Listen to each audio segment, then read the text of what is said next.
Olá, sou Leonardo Saglia, eu vou apresentar aqui a entrega do Tech Challenge da fase 3. Então, nele eu vou explicar os componentes novos que foram incluídos e também vou mostrar como ficou o CI/CD lá no GitHub Actions.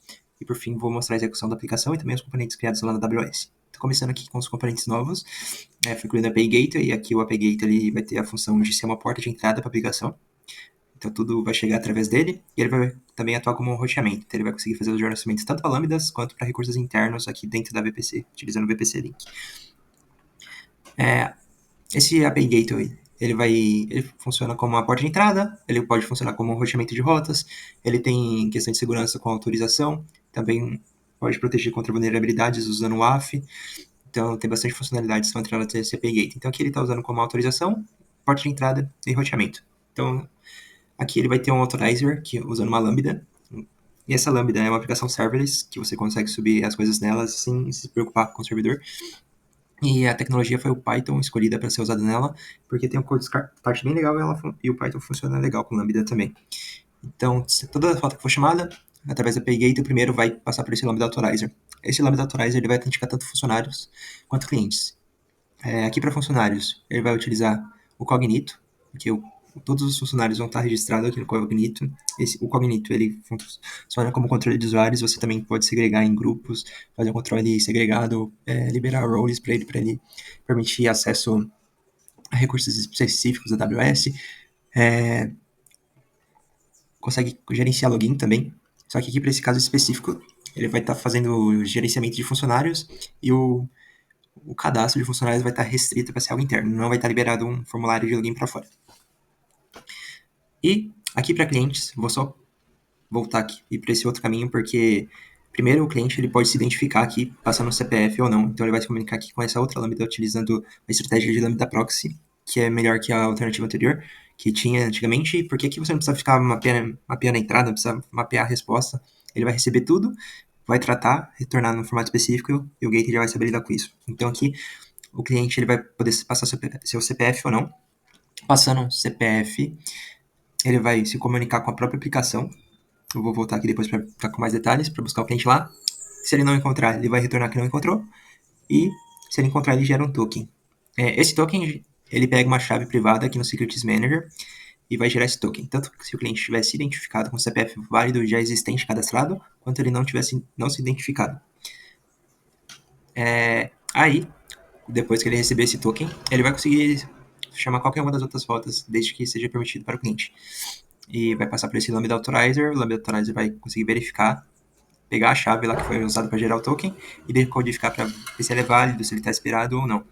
Aqui ele tem toda a lógica para ele conseguir identificar, é um token de funcionário, é um token de cliente, qual rota ele está tentando acessar, é uma rota específica para funcionários, ele faz todo esse controle aqui. Por exemplo, criação de clientes, criação de produtos, é algo restrito a funcionários, então só tokens de funcionários, aqui tokens do Cognito vai ser permitido para essas rotas. Agora, explicando aqui, o Secrets Manager é uma forma de você guardar suas credenciais de uma forma segura. Então, todos os recursos eles conseguem se interagir com o Secrets Manager e recuperar essa chave aqui, ao invés de ter armazenadas num código-fonte, assim, por exemplo. Passando aqui rápido pela VPC, a VPC está criada com uma estrutura básica aqui para suportar um cluster EKS. Então, tem duas availability zones, a A e a B. Cada uma delas tem uma subnet privada e uma pública.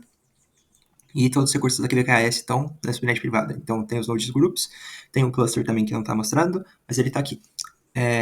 Se por algum motivo esses recursos privados precisarem ter acesso à internet, vai usar o NotGate, que é específico para ter esse acesso de recursos privados para a internet. O NotGate, ele consegue se comunicar com a Internet Gateway, que vai liberar acesso para fora.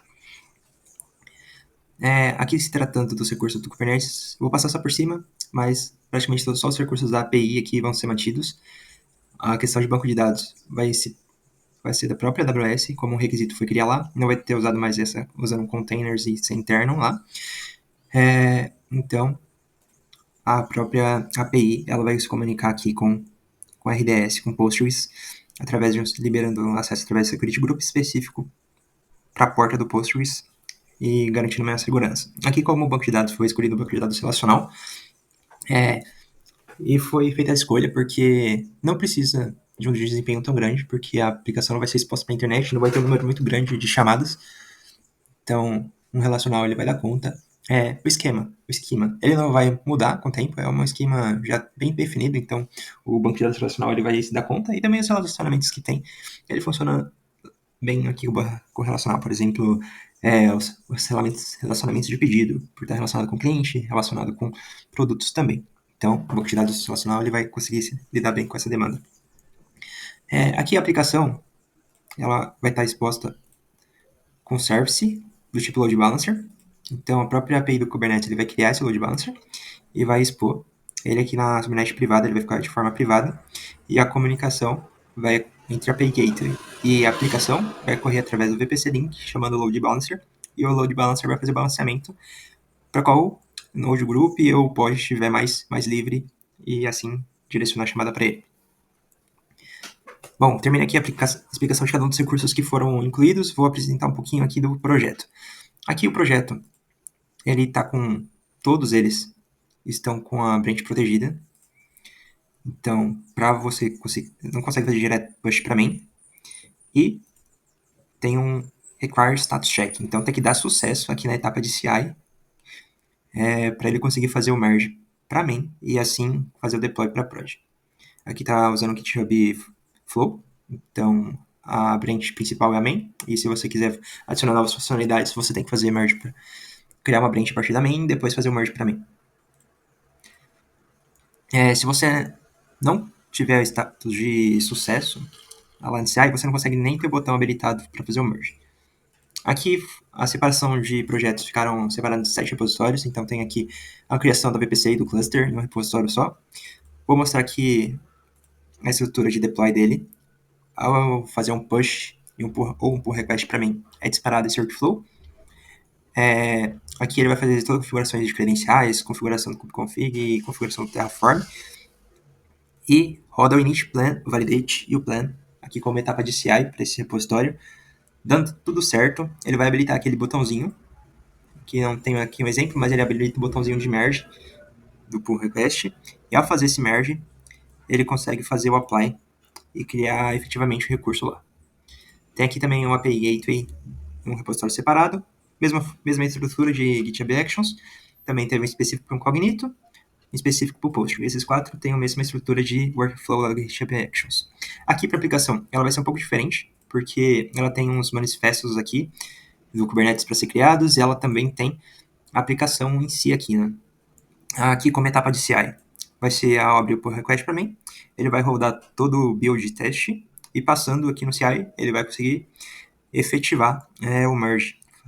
Clicando no merge, ele vai rodar o CD, e ele vai começar fazendo um deploy lá no Docker, usando 2 tags, uma latest para mostrar que é a versão final, e uma utilizando o próprio identificador aqui do commit do GitHub.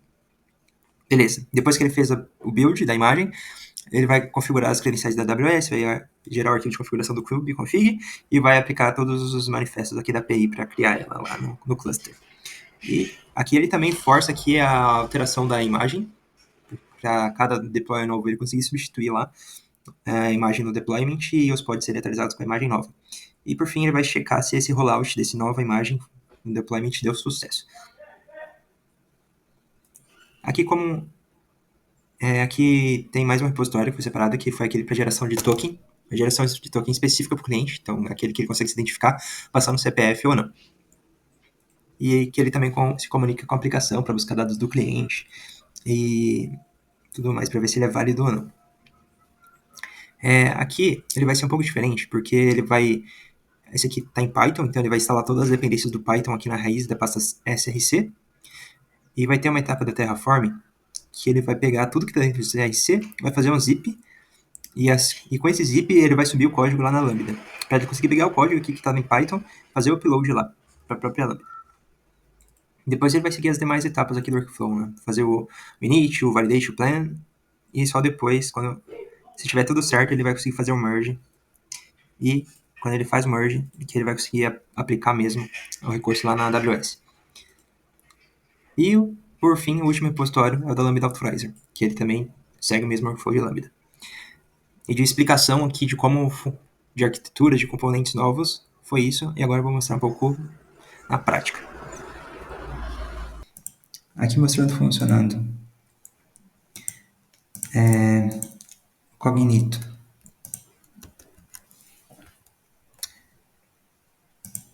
Ele não vai conseguir se cadastrar, ele vai conseguir só fazer sign-in. Aqui eu já fiz, vou colocar aqui. E vou mostrar aqui funcionando. Então, aqui para listagens de pedidos. Vou começar gerando token aqui para o cliente se identificar, tá? O cliente ele pode passar CPF ou não. Então, aqui eu vou passar o CPF, ele não está identificado. E aqui a listagem de produtos é uma coisa privada, então o cliente não deveria conseguir fazer essa listagem. Então, aqui dá para ver que ele tomou deny. Aqui na geração de token para o cliente, se você passar um cliente inválido, dá um erro de not found, nem gera token. Como ele resolveu se identificar, mas ele passou um documento inválido, não faz sentido retornar um token para ele. Ou ele não se identifica ou passa o token, o CPF válido. Aqui para listagem de pedidos, vou passar aqui o token do funcionário. Cadê Access Token? E esse aqui ele deveria funcionar. Vamos ver esse aqui e colocar esse aqui. Eita. Aí. Ele trouxe aqui vazio porque não tem pedidos, mas ele permitiu aqui para o funcionário. Vou criar um cliente aqui só para eu conseguir se autenticar como cliente. E para criar cliente eu preciso ser funcionário, senão eu não consigo criar. Vou criar aqui. Vamos lá. E será que eu copiei errado? Deixa eu pegar aqui.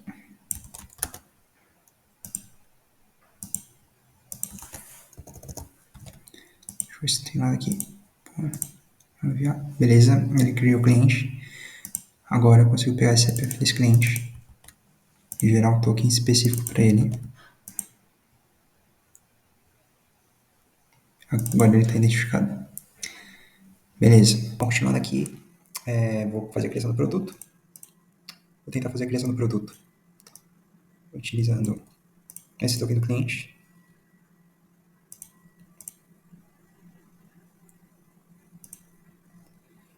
Então, se eu tentar, não é para dar certo. Beleza. Agora eu vou usar o token. Lá eu vou aquele token lá do Cognito. Coloquei aqui só para ficar mais fácil. E ele criou o produto. Agora eu consigo listar os produtos. Aqui tanto como employee quanto cliente. E eu consigo fazer essa listagem. Beleza. Agora que eu já tenho um produto, já tenho um cliente identificado. Agora eu consigo gerar um pedido. Deixa eu pegar o ID aqui do produto.